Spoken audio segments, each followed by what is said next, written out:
Yeah, my character that I play in Modern Warfare 3 is Truck Delta. A real sort of straightforward guy.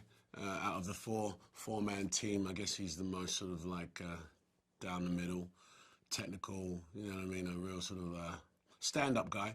But they're all stand-up guys. But he's a bit more straight down the line. He's a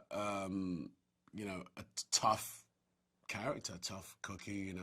He gets on with everyone else, but if there's someone's out of line, he's the first to say, "Hey, bro, you're out of line. We got to do it properly." So I'm having a good time playing him. I'm just getting to adjust to who Truck is.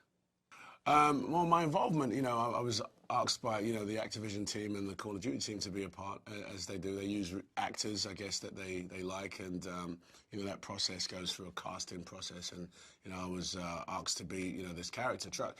But, my involvement in it is really because I love to game. I've got the other Call of Duties. I've played them for a good 5 years, I think, and it's like a dream come true. Like, I haven't told any of my friends that I'm in Call of Duty because we all play it, and it would just freak them out. And I don't want to tell them. I just want to see if they recognise my voice in it.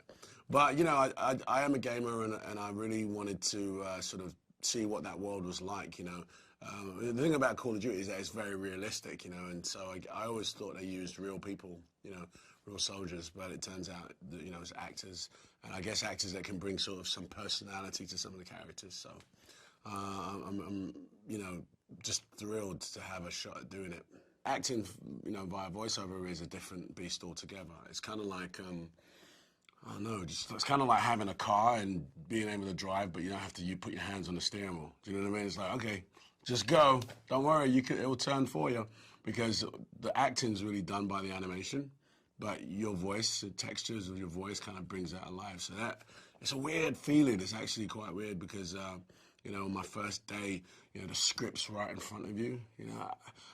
Brilliant. I don't have to remember my lines. I can just read them. Fantastic. But, you do really get involved because you're using your imagination. But I think it's fun, as an actor to be able to just use your voice and your vessel, and you can pull as many different faces as you want and really get into the body language. When I'm doing my scenes, you'll see later, but when I'm doing my scenes, I'm sort of like holding up fake guns and, aiming at stuff in the booth, and I look completely crazy to everyone else. But, that's just my method. So it's one of the foundations of anything I want to do is I want to enjoy myself doing it. And I've been acting for millions of years, and at this point, it's about the work. It's about, having fun, having a good time, and you really get to live your dream. You're a soldier, and here's what happens: you're gonna land out this helicopter, and you're gonna take out these tanks. You're like, what? Okay. Yeah. My preparation was just I wanted to match the intensity of what we saw in the last game. The authenticity as well. So really, it was me preparing just what was my character going to sound like, what the accent is going to be, and I wasn't told too much before I actually got here, but once I got here, that preparation, sort of figuring out what Call of Duty actually expects from voiceover work, it was kind of like, oh wow, they really go at it. And I know it was confirmed for me, but there's a lot of yelling. There's a lot of screaming. It's a very loud sort of game, and so, I had to get myself prepared for that sort of high-octane energy. That was my preparation. Tim Oliphant is in Modern Warfare 3. He's a great actor, and and I know from hearing from the team that he really enjoys sort of, experimenting with his voice and pulling this character together. But Call of Duty is definitely one of my favorite games to play. The thing about Call of Duty, though, for me, is that it just takes over my whole, 3 or 4 hours of my life. Literally. I'll be sitting there and 4 hours have gone and I'm sort of immersed in this world. So, but if I want a quick fix of games, then I'll play a sports game. But if I really want to get involved, something like Call of Duty always works. No, I'm a gamer. I love gaming. I've been playing games since Donkey Kong on the little box thing, I used to play with. And, I progressed, and I own a Xbox and a PS3, and I've got a Wii as well. I'm a vagrant. Well, I think the success of video games is due to the value of money that you get for these games now. You know, like it was pointed out to me, like I think the average game is like $60, and for $60 you have like maybe 300-400 hours of gameplay. You know, and what with the way the games are made sonically, visually, you're in a movie. You know, so you go see a movie, you go, I don't know, $15 to see a movie, it's 2-3 hours. And then you play Call of Duty, and you're there, for a month possibly in this movie, and you're in it as well. So I think that, that's very a big component to why the games are so successful. But the games are just getting much better, They're just so much better, so much more involved, and given that interactiveness, just like a whole new experience. I can only imagine what's next, with the advent of 3D and 4D, you can just imagine what the gaming world's going to be like. So I think that people just love the idea they can spend a little bit of money on this game and just have hours of fun on it. The Call of Duty endowment, I think, is a phenomenal idea, and hats off to the guys that put that together. Because, as an actor, I get letters from vets and soldiers out there, who, they tell you things about their lives, and they're going home and what's going on. And a lot of the common cases is I'm going back, I might be coming back, and I don't know what I'm going to do when I get back, and so on and so forth. And I think that Call of Duty, that's a huge success, has just a great heart to be able to help some veterans that come back home. It's hard. It must be very hard for soldiers to get themselves back into life and sort of get back into society. So if there is a foundation like this that can help them, steer them in the right direction, I think that's a great thing. And by the way, much to the creators of the game, much to their sort of high five, a lot of soldiers actually love the game, so I mean it all goes full circle, that they can possibly get help from the Call of Duty Foundation endowment. So I think as an actor that's a part of the team now, I think I'm proud of it, and I wish it a lot of success. T90's on the road. T90's on the road. They're gone. They're gone. Got some casualties here. It's Onyx team. Raj. Overlord, this is Meadow 02. I need an evac for 3 casualties. Coordinates follow. 7 Romeo 851. Nice. I'm William Fichtner. I play Master Sergeant Sandman in the new game Call of Duty Modern Warfare 3. With the video game, with this game, Call of Duty Modern Warfare 3, each time we come into the studio, I see clips of the scenes that we're going to work on and different places where the game is taking you that day.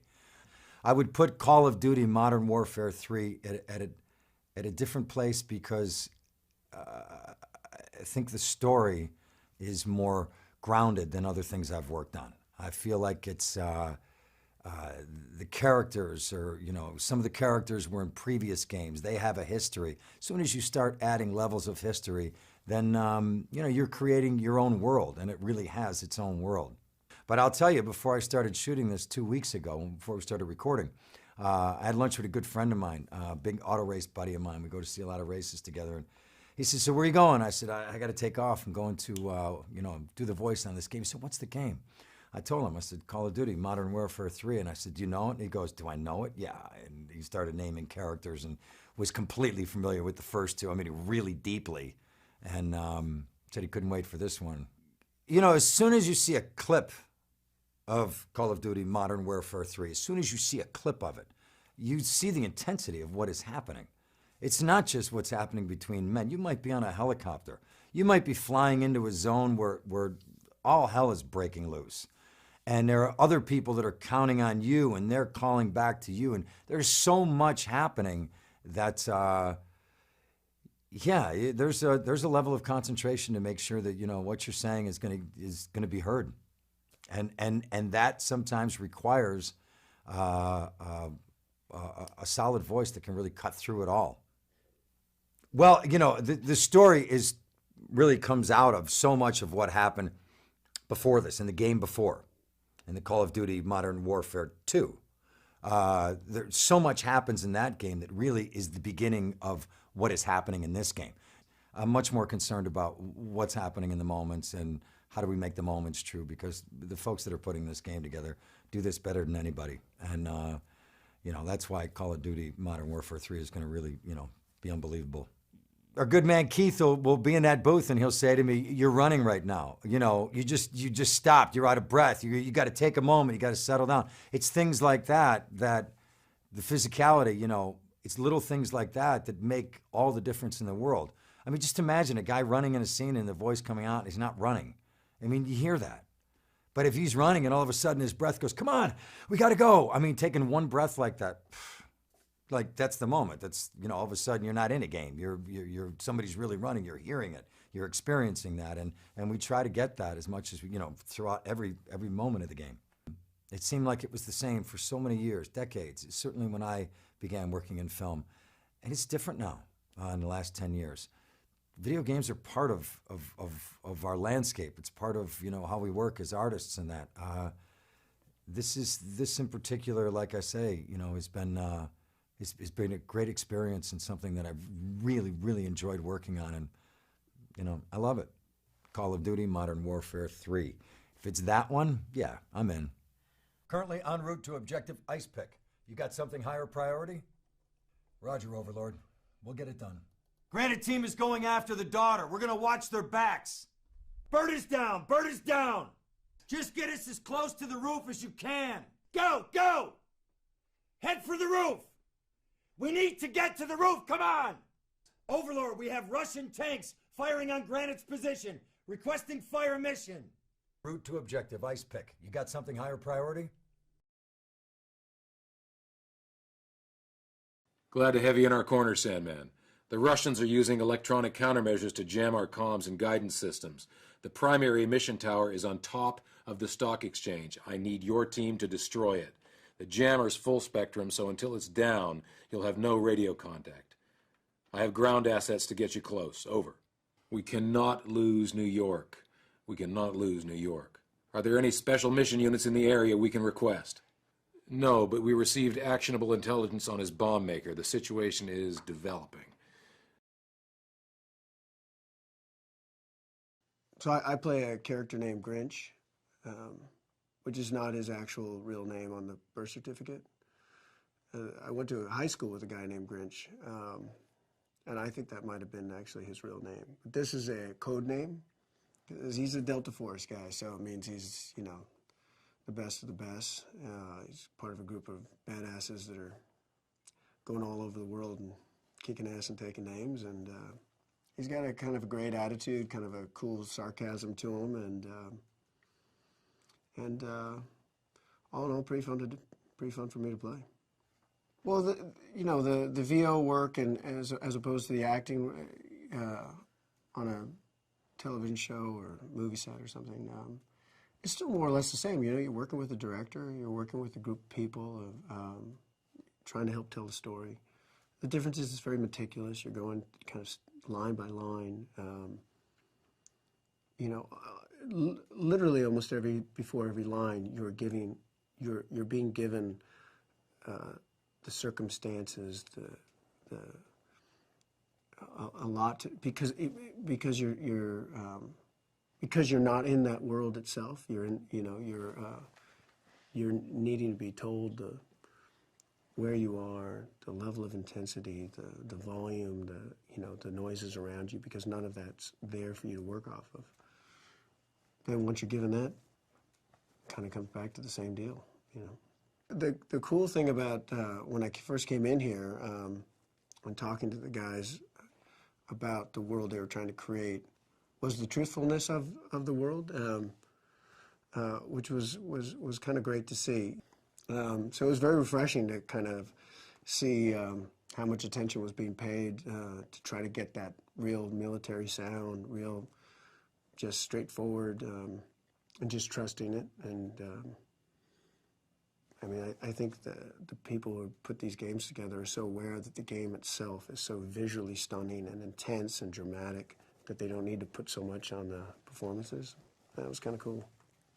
I am not that familiar with video games. I don't play a lot of video games. It's good news, bad news, really. Because when I do play them, it's not just where did the time go. It's what day is it? You know, it's they're so engrossing. Well, I mean, the first thing that's sort of immediately impressive is the guys kind of show me, the things I'm involved in. It's visually stunning and so engrossing. You know, the way you're kind of put in this position of going through it first person, and the underwater. These images I saw of these these guys underwater going through the Holland Tunnel. I don't know what you guys are. I mean, it was unbelievable. It's kind of fun being part of a video game, and I think it says a lot about the video games that they're reaching out to the level of talent that you see, and certainly in this game. I mean, Idris and Fichtner. I mean, those guys are amazing. They're unbelievable talents. I assume, like me, they're interested and they're intrigued, and it provides a challenge. It provides a way to reach an audience and a group of people that. And I think, in the end of the day, it's just kind of fun, you know. Not a good day to be Delta. Not a good day to be Delta. Hook up! What the hell? What the hell? Maybe even darker one. What the hell? Nice. Cool. I don't see anything moving down there. Hostiles on the roof! Good, maybe just tie one together. Hostiles on the roof! Awesome. Raj! All right, Claire, move! Moving! That's awesome. Contact, second floor! Yes. Berlin's getting ripped apart down there.